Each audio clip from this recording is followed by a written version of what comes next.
Some cases go decades without any sort of conclusion for the families. But sometimes with time, luck, and the perseverance of both detectives and even armchair detectives, these cases can finally be solved when people least expect it.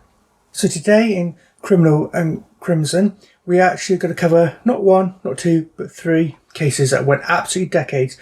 In one case, 75 years without being solved. Our first case, though, takes us to the 1950s. This case would take 67 years to be solved. It involves Wilford Morton. He was a 28-year-old who had built a nice quiet life for himself after World War II. He had been a World War II veteran. In 1954, though, he mysteriously disappeared. His case grew cold almost immediately. His family not only contacted the police, but did actually go on to contact the FBI.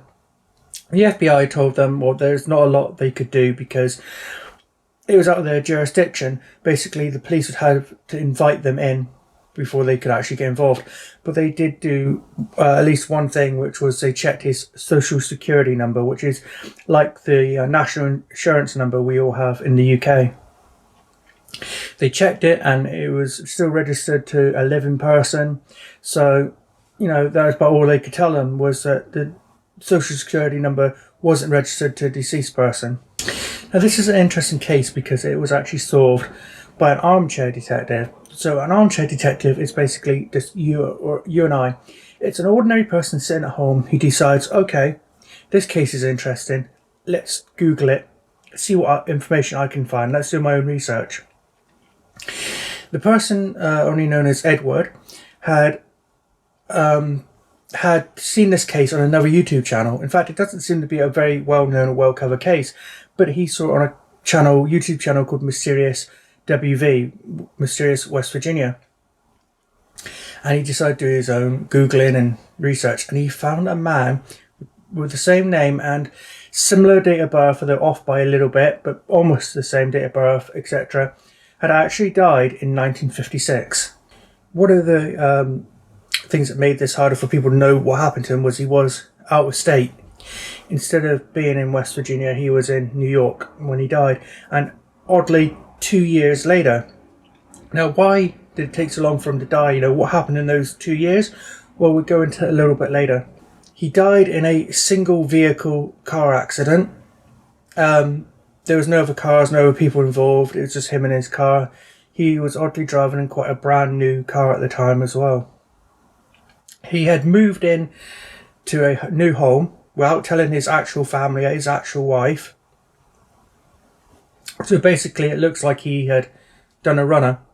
He hadn't just died straight away. He hadn't been murdered, nothing like that. He had left his family and started up a new life for a couple of years. What he was doing in New York, though, is uncertain, although, like I say, I suspect he'd met another woman and started up a new life, and you'll see why. After he died, the police department did have a woman come in.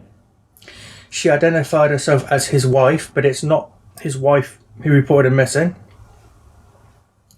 She signed his death certificate and got some details wrong, which shows she didn't know him as well as like his original wife probably did.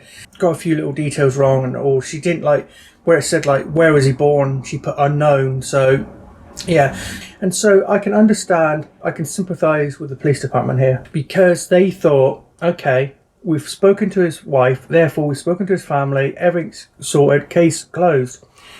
And I don't blame this woman, because she may very well have not have known that he had another family. He may have been, she may have actually believed she was truly legally married to this guy. So I don't blame her, and I don't blame the police for thinking they had notified the family, because this woman had come in, so-called his wife, so they believed the family had been notified. Where the police went wrong, and this is so frustrating, is that he had his social security number.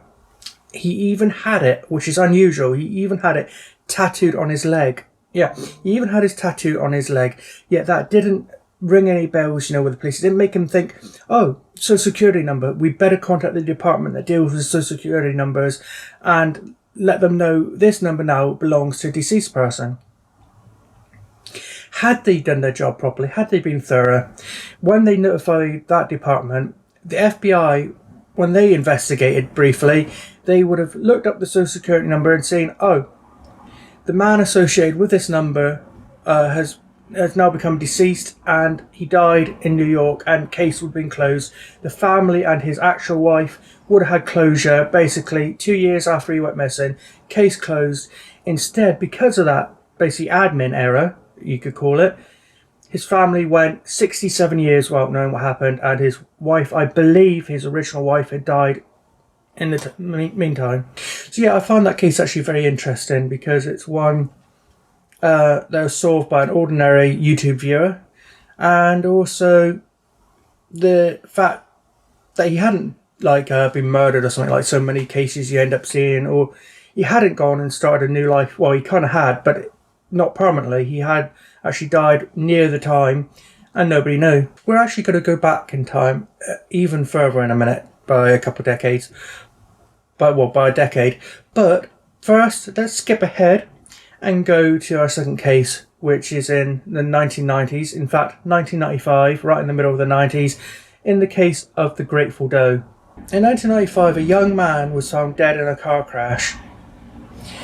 He was simply known as Grateful Doe because they had no idea until recently who he was, but they found ticket stubs to various concerts or whatever of the band The Grateful Dead. His case wouldn't finally be solved until the rise of social media.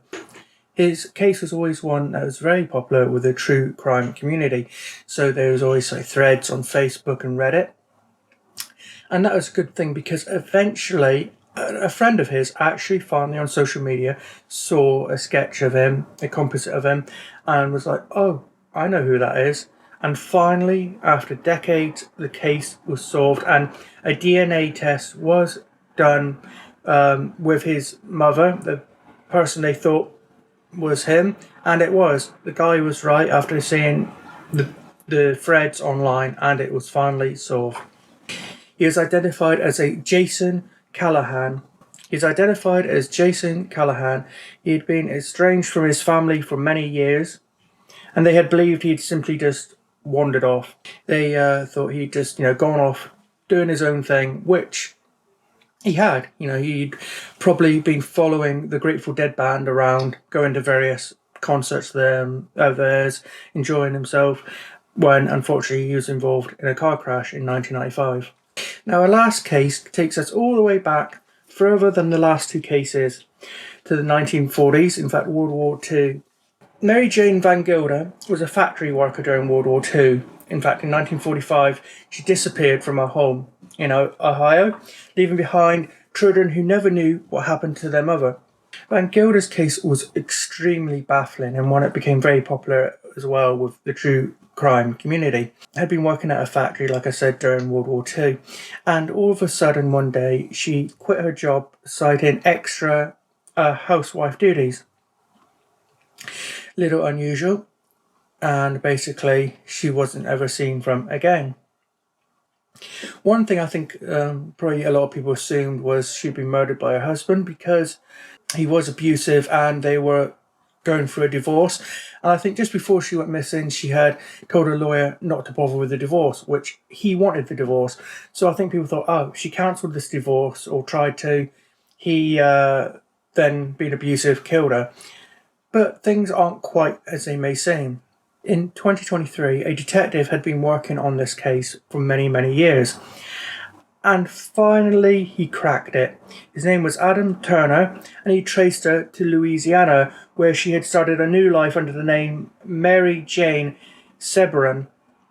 She had married a man named Percy Sebron, and actually went on to have 2 more children, even though she had had, I think, 5 in the previous marriage that she abandoned. She actually passed away from colon cancer in 1990, so she certainly wasn't murdered at the time, and she didn't die at the time. She actually started a new life with a new man. This new man, Percy, is believed she worked with. In fact, she did, and it's thought that maybe he was even her manager, the guy who trained her.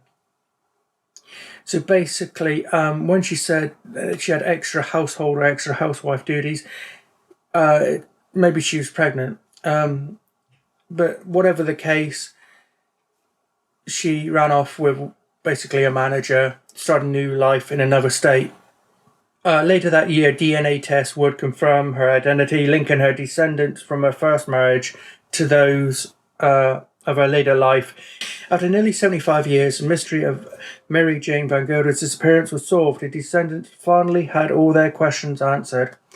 And this is actually another case where the family actually contacted the FBI, and the FBI said the same thing as in the last case. We'd love to help, but we can't unless we're invited in by the actual local police. But they did try to look at her like social security number like they did in the other case. Wasn't registered to a deceased person, and that's about all they could do. And I really find these cases interesting, especially the older two, because it got to the point, I think, with a lot of these really old cases that go back not even to the 1940s, but to the 1970s, where people have given up hope on these, like John Does and things like that, where they think too much time's gone, they'll never be solved. But thanks to the rise of not just online sleuthing, but also, of course, forensic science and DNA, some of these ancient cases that even go back to like the 1940s and maybe even older are finally, after all this time, being solved thanks to DNA and various other new methods. So if you see an old case and you think, oh, it's 1950s, 1960s, this person's never going to be identified or whatever, that's not necessarily the case, as this proves. There's even been cases right back like to the 1940s and stuff where they've finally been able to re-examine evidence and find DNA from the killer and figure out who the killer was after all these decades. So if you maybe haven't been interested in older cases, thinking, well, they're so cold, they're so dead, nothing will ever come of them anyway, and maybe that's not your sort of thing, well, actually, maybe have a look at some of these older cases, because they could be solved any day. Like the Vangilder case, such a huge mystery, missing for 75 years. Then last year in 2023, finally, just out of the blue, finally solved. So Wilford Morton, Jason Callahan and Mary Jane Vangilder. Each of these stories show the power of perseverance in the face of mystery. Cold cases may seem forgotten, but they are never truly closed. Thanks for watching. If you're fascinated by these cases as I am, be sure to subscribe, follow, or leave a comment. And stay tuned for more true crime cases from me, including my Halloween special. It will be coming up in about a week or so. Until next time, stay curious and stay safe.